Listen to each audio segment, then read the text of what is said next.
That was the trailer to a film we're going to be talking about in just a moment, because keeping with the creative spirit, Films in Peel will be hosting a special event next week. There are two Manx-made movies, one about an unlikely alliance in the battle for survival, and the other about, an unlikely alliance in the battle for the title, I would say, maybe, of a Soapbox Derby winner or Derby winner. I haven't decided yet how we say that. More about the first film in a moment. But as for the Derby, we're joined now by filmmakers Sam Waters and Amy Senogles to get the highs and lows about the film, which was 3 years in the making.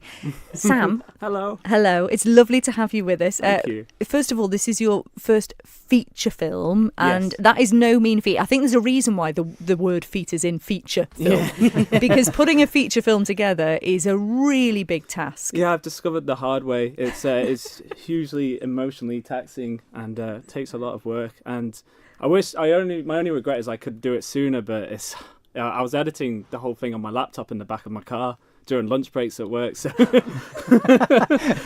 so no regrets about taking this on then, even though, like we say, it's a huge feat. This has been a real sort of labour of love for you then, Sam. Yeah, I've been doing filmmaking actually from a young age, and I would say this one it's been my baby, hasn't it? Totally. I've put definitely.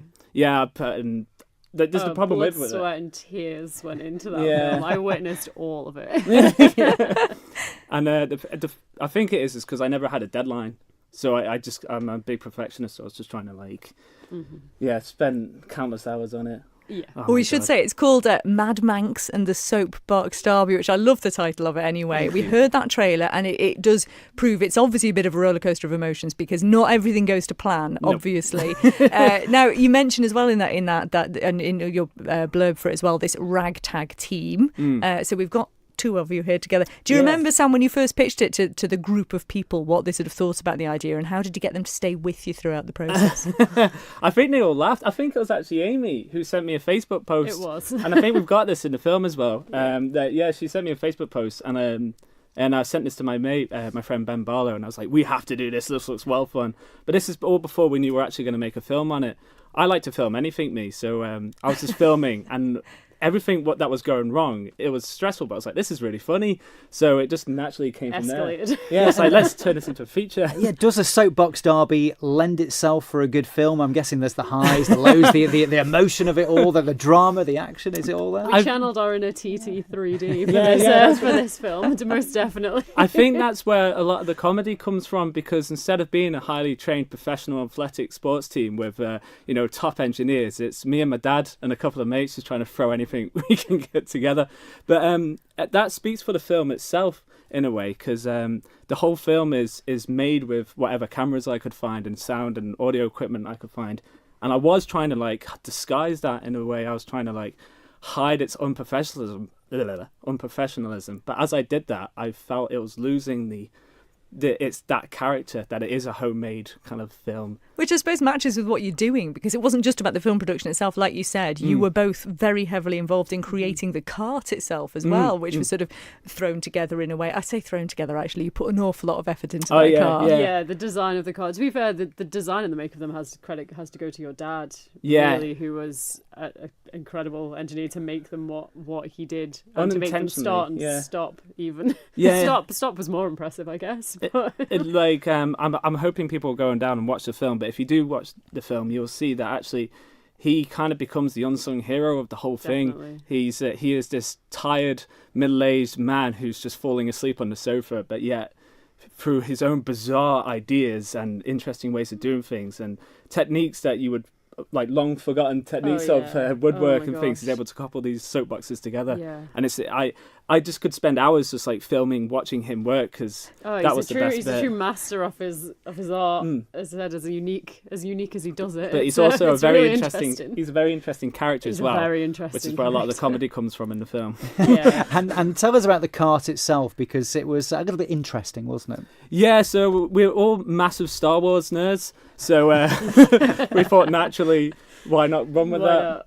We wanted to do, we always have envisioned Han Solo jumping in the Millennium Falcon, getting chased by Darth Vader, which we thought would be hilarious for the actual event.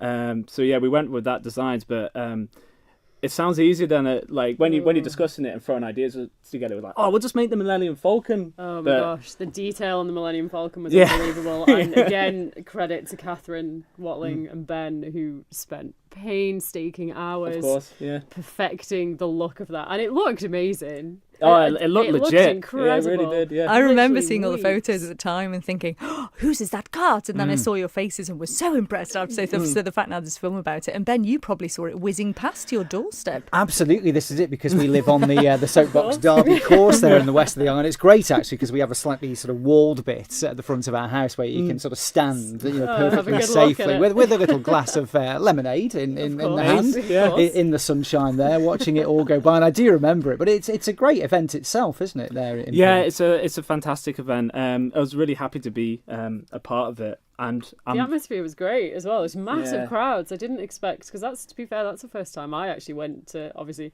watch it / participate in it, and I did not expect it to be as busy as it was. It was amazing. People really got behind it. I think the first year people were really surprised at how many people turned out, and I think it was that thing of there's this Soapbox Derby going on in Peel. Let's go and have a skeet. And the first year as well was a glorious day. I remember the weather. It was just so hot and sunny. It was, I think, the middle of August, and you could see everybody was out to see what on earth is this all about. And it was brilliant. It was great because the hot weather helped the paint dry from when we were painting it that morning, like trying to finish it off. It was great. Well, we heard, as I said in the trailer there's obviously some drama that happens throughout the documentary, but obviously people are going to have to go to see the film to find out.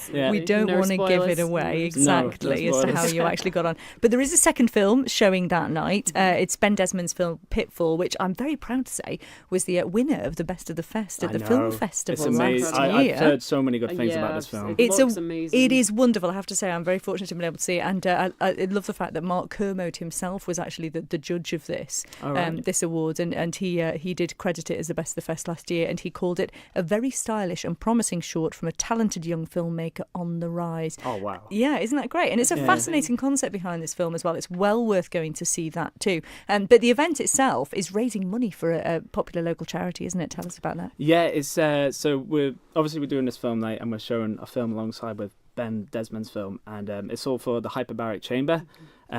It's fitting in a way because there's actually a whole scene within this Mad Manxies and a Soapbox Derby dedicated to the hyperbaric chamber, because part of the requirements to enter the competition is you have to raise a certain amount of money for charity, and we've got a lot of friends and family that use the hyperbaric chamber. Yeah, I've used it previously as well. I fell off my horse and broke my collarbone pretty extensively. So, and it wasn't until I started using the hyperbaric chamber actually that it started to heal, and the people who run it are amazing. Such lovely people. It's a big shout out to them. It's definitely a fabulous resource. Yeah. So again, well worth going to see. Before we talk about tickets and things, I have to ask, what's next for you both? And are you going to make more films after this? It's a good question. I don't want to give anything too spoilerish away, but I do have something planned. Yeah, there is something else coming. Yeah, I will say probably another 3 years down the line. Yeah, I've always seen Mad Manxies being a trilogy. It's like a brand. But I'll leave it like that. So in 3 years there might be an actual Millennium. You never know. This is it. Get Mel Gibson over. I mean, who knows? The world is your oyster. But it's interesting now, isn't it, both of you? Because I know when me and Christy were sort of whippersnappers, both you've done a lot more filmmaking than I have over the years. But you needed lots of equipment and big equipment and very expensive cameras and sound equipment and so forth. But now, like you say, you were just filming this. The Soapbox documentary on anything you could find. And actually, does that add to the sort of fun and charm of certain documentaries and films? Definitely. I like to think so, because I found myself when I was editing this in the back of my Ford Fiesta on my laptop. I was trying to like stabilize shots, and I was trying to add effects, and I was trying to make it more professional. But then as I did it, I felt I lost a lot of its charm, and I actually went back and deleted all those effects off. And so I wanted to keep it kind of unprofessional in a way, kind of just like, as you said, like a ragtag kind of film. But then I got in touch with a fantastic voiceover artist called Matthew Abbott, who does professional Santa Claus impersonations. And what a job. Yeah. That does sound great, doesn't it? And he's provided the narration for the film in his best Santa Claus voice. And it's likened to, Lord of the Rings, that kind of Grand Gandalf kind of narration. It's kind of in the style of that. And he absolutely nailed it. So I think he ties it together. He gives it that professional edge with the narration, which ties this glorified home video together. Yeah, And do you have plans for it to go to, for instance, the festival circuit? Because I know Ben's is obviously on the festival circuit now. I would love to. Me being the perfectionist I am, I just want to tidy up bits and pieces on the film. But I think everyone would say that. But I would love to enter it, and I hope that this showing will give me a good gauge of how well it would do if people like it and that. Excellent. We'll just remind people then when and where it is on and how they can get hold of tickets. Okay, so it'll be showing on the 4th of April at the Peel Centenary Centre. A fantastic place, by the way. I implore everyone to check out the Peel Centenary Centre. And Films in Peel themselves are a great group, aren't they? They're brilliant. Really, really good. Big shout out to them as well. Yeah, totally. Definitely. And it'll be showing at 7:45. Yes, I think. Maybe get there at 7:30. Just in case, but it'll be all on the Films in Peel Facebook page. I should really know that. Yeah. And yourself, and I think Ben's going to be there as well, is he, for a Q&A? Yeah, Ben will be there. And also there'll be hopefully some cast and crew from the Mad Manxies film, so you actually get autographs and things. Oh, brilliant.